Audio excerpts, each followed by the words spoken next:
கோவையில் போதைப் பொருள் பயன்பாடு அதிகரித்து வருவதாக குற்றச்சாட்டு எழுந்து வரும் நிலையில் தற்போது இளைஞர்கள் சிலர் கூட்டாக போதை ஊசி செலுத்திக் கொள்வது மற்றும் இளம்பெண் ஒருவர் மதுபோதையில் தள்ளாடியது போன்ற காட்சிகள் வெளியாகி அதிர்ச்சியை ஏற்படுத்தியுள்ளது.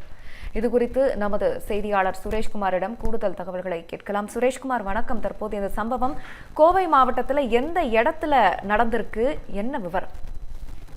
வணக்கம் ராகப்பிரியா. கோவை மாநகரில் போதைப் பொருள் புழக்கம் அதிகமாக இளைஞர்கள் மத்தியில் இருந்து வருவதாக தொடர் குற்றச்சாட்டுகள் இருந்து வருகின்றன. அதனை மெய்ப்பிக்கும் வகையில் இருவேறு சம்பவங்கள் கோவையில் நடைபெற்றிருக்கிறது. அந்த காட்சிகளைத்தான் நாம் பார்த்துக் கொண்டிருக்கிறோம். அதாவது, இளைஞர் ஒருவர் போதை ஊசி செலுத்தும் போது வலியால் சத்தத்துடன் கத்தும் வீடியோ வெளியாகி இருக்கிறது. கோவையின் அமைதியை சீர்குலைக்கும் வகையில் அமைந்துள்ளதோடு பெற்றோர்களிடையே பெரும் பரபரப்பை ஏற்படுத்தியிருக்கிறது.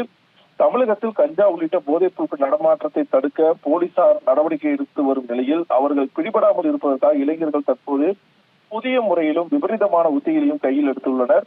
மருந்து கடைகளில் கிடைக்கும் வலி நிவாரண மாத்திரைகளை வாங்கி அதை சில லிக்விடோட கலந்து அதை இன்ஜெக்ஷன் மூலமா நரம்புகளை ஏற்றி ஒரு கொடூர போதை பழக்கத்திற்கு இளைஞர்கள் உள்ளாகிட்டு வராங்க.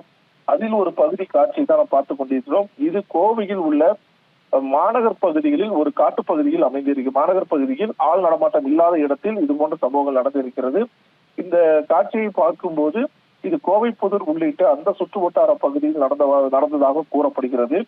அதே போல இன்னொரு புறம் மது போதையில் இளம்பெண் ஒருவர் சாலையில தள்ளாடியபடி அமர்ந்திருக்கிறார். அவர் அப்போது தன்னை ஒரு டாக்ஸி ஓட்டுநர் அழைத்து வந்ததாகவும் தவறாக நடக்க முயன்றதாகவும் அழுதிருக்கிறார். அப்போ அங்கிருந்து ஆட்டோ ஓட்டுநர்கள் அந்த பெண்ணிடம் பேச்சு கொடுத்த போது, தான் அத்தையுடன் கட்டட வேலைக்கு செல்பவன், தற்சமயம் ஒரு டாக்ஸி ஓட்டுநரை அழைச்சிட்டு வந்தாரு, அவர் தப்பா நடக்க முயன்றாரு அப்படின்னு அவங்க பேசி அழுதுருக்காங்க. ஆனா அந்த பெண் மது போதையில் இருந்ததாக கண்டறியப்பட்டு காவல்துறையினர் அந்த பெண்ணிடம் தொடர் விசாரணை மேற்கொண்டு வராங்க. ஒரு இளம் பெண் இந்த மாதிரி மது போதையில் இருப்பதும், இளைஞர்கள் ஒரு புறம் இது மாதிரி போதை ஊசி போட்டுக்கிறது என கோவை மாநகரில் இளைஞர்கள் போதைக்கு கடுமையாக அடிமையாகி வரும் ஒரு சோக சம்பவம், ஒரு அதிர்ச்சி சம்பவம் தொடர்ந்து நடைபெற்று வருகிறது. அதில் குறிப்பாக கோவையை பொறுத்தளவுக்கு கல்லூரிகள் அதிகமாக இருக்கின்றன. இந்த கல்லூரிகளில் பயிற்சிக்காக பல்வேறு மாவட்டங்களைச் சேர்ந்த இளைஞர்கள், மாணவர்கள் இங்க தங்கி கல்லூரிகளில் பயில்றாங்க. அவங்க தனியா அங்கங்க ஹாஸ்டல்ஸ், வெளியே ரூம்ஸ் இதெல்லாம் எடுத்து தங்கி அவங்க படிச்சுட்டு வராங்க. அவர்களை முறையாக கண்காணிக்கும் நடவடிக்கையை காவல்துறை தீவிரப்படுத்த வேண்டும் என்ற கோரிக்கை எழுந்திருக்கிறது. இவர்களை எளிதாக போதைக்கு அடிமையாக்கும் வகையில் சில சமூக விரோதிகள் அந்த இளைஞர்களை குறிவைத்து இது போன்ற போதை பழக்கத்தை புகுத்துவதாகவும் கூறப்படுகிறது.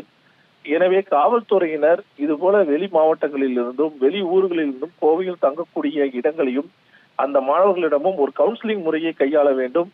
வாரம் இருமுறையாவது சோதனை மேற்கொள்ள வேண்டும் உள்ளிட்ட பல்வேறு கோரிக்கைகள் தற்சமயம் எழுந்திருக்கின்றனதாக. பிரியா, விவரங்களுக்கு நன்றி சுரேஷ்குமார்.